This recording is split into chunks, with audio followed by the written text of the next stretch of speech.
بسم اللہ الرحمن الرحیم رب اشرح لی صدری ویسر لی امری واحلل عقدۃ من لسانی یفقہوا قولی۔ کوشش کی تھی کہ قرآن کو عام کریں، تھوڑا یوٹیوب پہ بتائیں۔ ویسے تو بڑے بڑے اسپیکرز الحمدللہ موجود ہیں، لیکن خود کے لیے بھی کوشش کرنی ہے، صدقہ جاریہ کچھ ہو جائے کسی طریقے سے بھی، میکسیمم کوشش کرنی چاہیے۔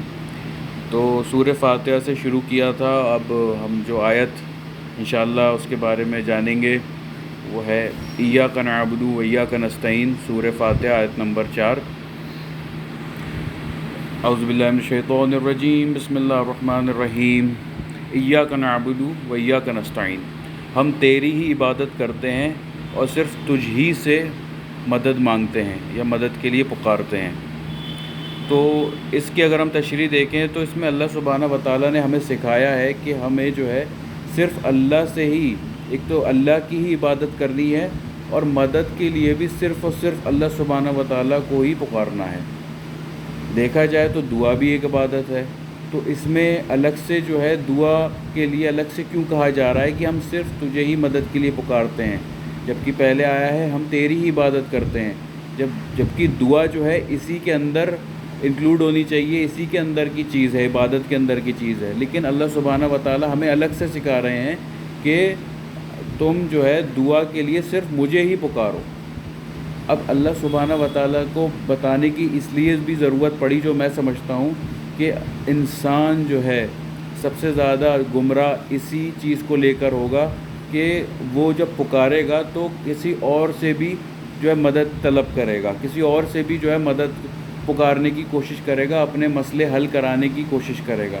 لیکن اللہ سبحانہ و تعالیٰ نے واضح کہہ دیا ایاک نستعین، کہ مدد صرف تجھی سے چاہیں کہو، صرف اور کوئی بات مت کہو۔ اسی طرح سے اللہ سبحانہ و تعالیٰ نے سورہ 40 آیت نمبر 60 میں کہہ دیا کہ مجھ سے دعا کرو، میں ہی تمہاری دعا کو قبول کروں گا، اور یاد کرو جو میری عبادت سے تکبر کرے گا اس کے لیے جو ہے سخت عذاب ہے۔ بتائیے، یہاں پہ بھی اللہ سبحانہ و تعالیٰ نے دعا کو عبادت کہہ دیا، اور محمد صلی اللہ علیہ وآلہ وسلم نے بھی کہا ہے کہ دعا ہی تو عبادت ہے۔ عربی تو ٹھیک سے مجھے یاد نہیں ہے، شاید یہ ہے دعا هو العبادہ، کہ جو دعا ہے وہی تو عبادت ہے۔ تو اور یہ بھی ہم جانتے ہیں کہ ہم جتنی بھی عبادت کرتے ہیں، اگر اس کے آخر میں ہم دعا نہیں مانگتے تو عبادت کی کوئی اس ویلیو نہیں ہے، کوئی اس کا اتنا فائدہ نہیں ہے، مطلب اس میں جان نہیں ہے پھر اس عبادت میں۔ دعا بہت ضروری چیز ہے۔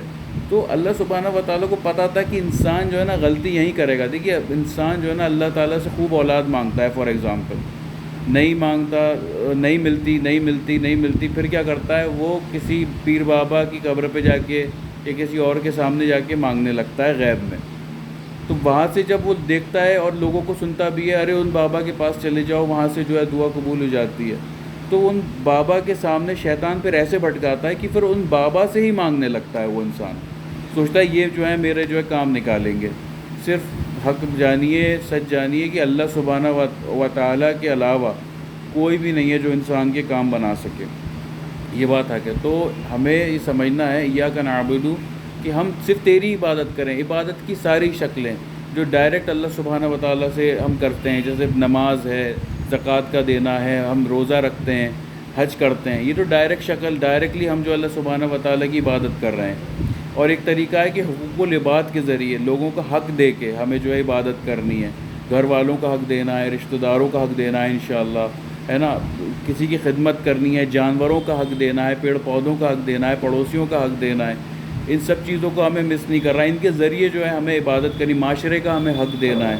کیا معاشرے میں کوئی کمی تو نہیں ہے؟ لوگ غریب تو نہیں ہے؟ غریب کھانے پینے کو تو ایسے حالات میں نہیں ہے کہ کھانے پینے کو نہیں ہے، تو ہمیں یہ کوشش کرنی ہے، پہچاننا ہے، جاننا ہے۔ لیکن لوگوں کے پاس ٹائم ہی نہیں ہے آج کل، تو ٹائم نکالنا ہی پڑے گا اگر آخرت بچانی ہے، جہنم کی آگ سے بچنا ہے۔ یہ سب سے ضروری چیز ہے، اور ہمیشہ کی خوشحال زندگی جنت میں جانا ہے تو آپ کو اس میں ٹائم لگانا پڑے گا انشاءاللہ تعالی۔ تو یہی میرا مقصد ہے کہ عبادت کی جو دو شکلیں ہیں، کہ ڈائریکٹ حقوق اللہ سے ہم پورا کرتے ہیں، اور حقوق العباد سے بھی ہمیں جو ہے کوشش کرنی چاہیے، وراثت میں جو ہے وہ ہم قرآن کے ذریعے اس کا فیصلہ کریں، ہے نا۔ تو انشاءاللہ تعالی ہمیں ایسا کرنا ہے، عبادت ڈائریکٹ کرنی ہے، اور دعا کے لیے ایاک نستعین، جو ڈائریکٹ جو ہے صرف اللہ سبحانہ و تعالیٰ سے دعا مانگنی ہے۔ اور جو جائز وسیلے ہیں ہم ان سے جو ہے مانگ سکتے ہیں، جو نبی صلی اللہ علیہ وآلہ وسلم نے ہمیں سکھائے ہیں جائز وسیلے، اس سے ہم جو ہے وسیلہ لے کے اللہ سبحانہ و تعالیٰ سے دعا مانگ سکتے ہیں۔ ویڈیو لمبی نہ ہو، بہت شکریہ، جزاک اللہ۔ السلام علیکم ورحمۃ اللہ وبرکاتہ۔